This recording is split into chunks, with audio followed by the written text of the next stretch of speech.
studying classics at Aberystwyth in the 70s. Through divine providence, in the first and third year, I was living in a Carmelite setting, for they had a house in Aberystwyth, and my confessor was also a professor of philosophy, was a Welsh-speaking Carmelite who heard my weekly confession in Welsh every Saturday evening, and also was a good guide. The cell in which I was staying in the first year was that of St. Simon's Stock, for the cells had a name on them classically. And he was an interesting person. He was born in the county of Kent in 1163 and was endowed even from infancy with such extraordinary grace. At the age of 12 years, he buried himself in a desert. His food was only herbs and roots, with water from a rivulet to quench his thirst. The hollow of an old tree served him for an oratory, a bed and a cell. Prayer was there his sole occupation, and the Mother of God, to whom he was tenderly devoted, favoured him with particular graces. He spent 30 years in this solitude. Some monks of Mount Carmel, having come from the east into England, Simon was informed of their arrival, and the Holy Virgin, having revealed to him how dear that order was to her, and how much she wished him to enter into it, he went and cast himself at the feet of those fathers, who immediately admitted him amongst them. Nothing could equal the fervour of the new monk. His life was more angelical than human, inflamed with the same fire which had consumed the illustrious patriarch, that's for them Elijah, and founder of his order. He was so successful in kindling it in his native land that the whole island became animated with new fervour, and the numerous conversions which followed his sermons were not less wonderful than the extraordinary and frequent miracles which were worked by this servant of God. These prodigies, as well as his uncommon virtue, induced the friars to raise him to the dignity of Superior General of Mount Carmel. He then zealously devoted himself to promote in his order an ardent devotion to the Blessed Virgin Mary, in which he perfectly succeeded. From that period, he might assuredly claim her special protection, and even, if we may presume to say so, the gratitude of her who has said, "I love those who love me." Nevertheless, he earnestly wished to have some sensible mark of it, and for a long time he entreated her to grant him some pledge of her favour. After he had passed several years in tears and supplications, this good mother condescended to his desires. She appeared to him surrounded by a great number of blessed spirits, and holding a scapula in her hand.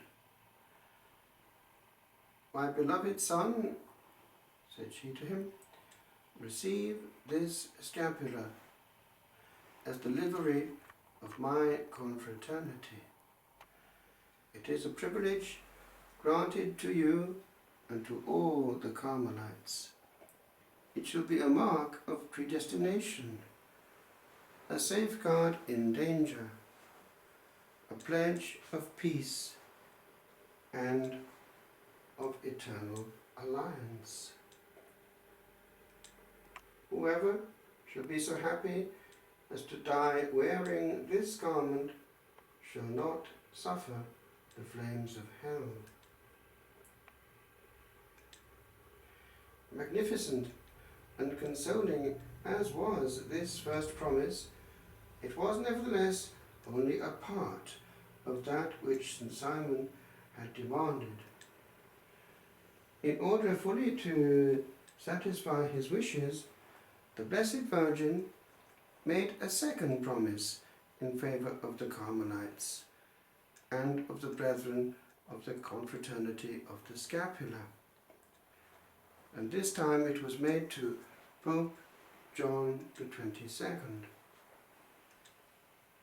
The conduct of the Emperor Louis V of Bavaria was endeavouring to introduce schism into his kingdom caused great affliction to this Pope, who daily offered up frequent and fervent supplications to the Almighty that he would be pleased to avert the calamities with which the Church was threatened. One day that he had, as usual, risen very early to pour forth his soul in prayer, being on his knees in a kind of ecstasy, the Queen of Heaven, the comfort of the afflicted, appeared to him, surrounded with supernatural light and wearing the Carmelite habit, and spoke thus to him: John, vicar of my son, it is to me you are indebted for your exaltation to the dignity which you enjoy, in consequence of my solicitations in your behalf with my divine Son. And as I have delivered you from the snares of your enemies, so do I expect that you will give ample and favourable confirmation of the Holy Carmelite Order, which was first instituted on Mount Carmel, and which, descending from Elias and Eliseus, that's Elijah and Elisha, has been always particularly devoted to me.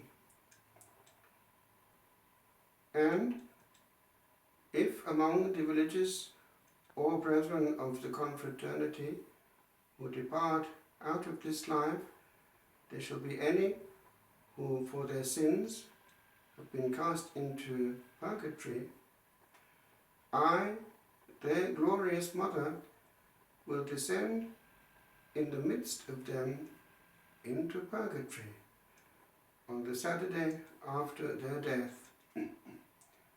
I will deliver those whom I shall find there, and take them up to the holy mountain in the happy regions of eternal life. And these words find their way into the bull of the Pope, published on the 3rd of March.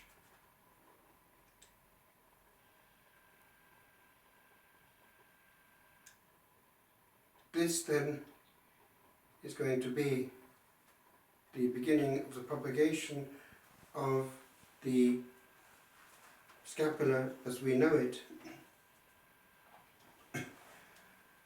And it is not without significance that just over a century ago Our Lady appeared in the series of apparitions that we have taking place on the 13th of July 1917 at Fatima as Our Lady of Mount Carmel.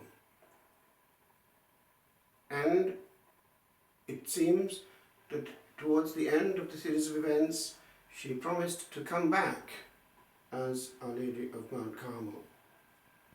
And that is how she appeared at Garabandal. With regard to Garabandal, unfortunately, the psychologist who was involved in the investigation gave a negative report which influenced the church. But some years later, he went public and said that he had actually not spoken correctly. He was aware that he had not been sufficiently balanced, and he came back on his word. And that influenced then church events in such a way that by now we look upon Garabandal with favourable eyes. But it cannot be pronounced upon by Rome because of the prophecies, at least for the time being. Be that as it may, the fact that at Garabandal we have references to division and split, bishop against bishop, cardinal against cardinal, is something that we find again at Akita around 1973. And it's also something which links us with that part of the third secret of Fatima which was not fully made known, the written part, the words of the Blessed Virgin, which would be in the second envelope, the envelope which is in the papal apartment, not in the archives of the Holy Office. And there we know from the fourth memoir of Lucia that it does have these words: in Portugal, the dogma of the faith will always be preserved, etc., implying by that very fact that there are words, and the etc. would refer to some kind of crisis. Our Blessed Lady, therefore, is aware of all this. And many are the stories of protection that she offers through the scapula. We need the protection of our Blessed Lady. We need also to be people of prayer, like these monks of old, and we must remember that it's in the Carmelite order that we had directly a reform happening inspired by heaven. And many great saints have come out of there, male and female.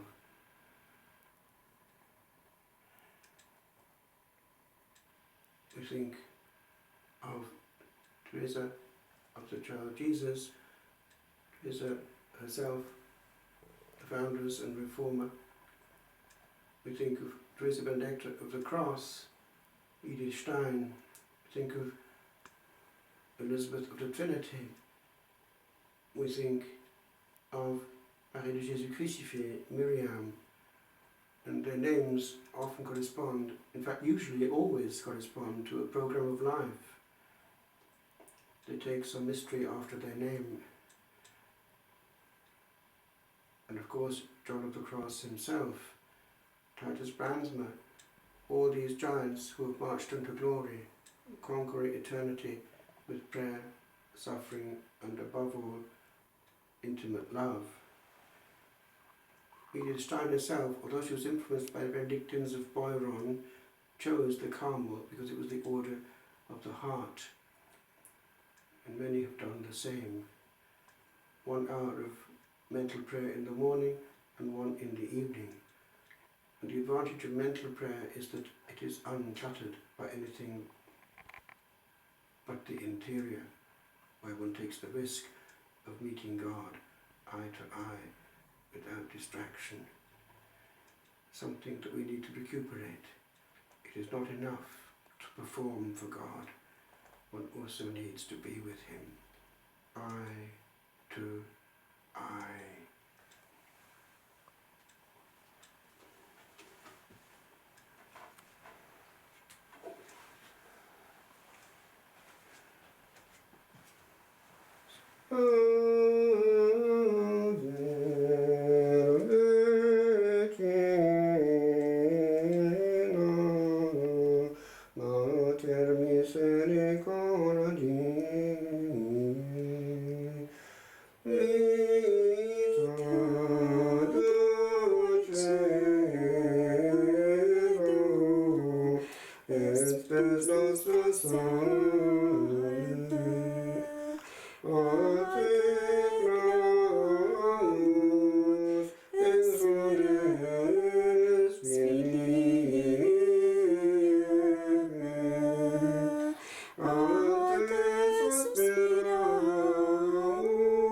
Tremendous and flatters in our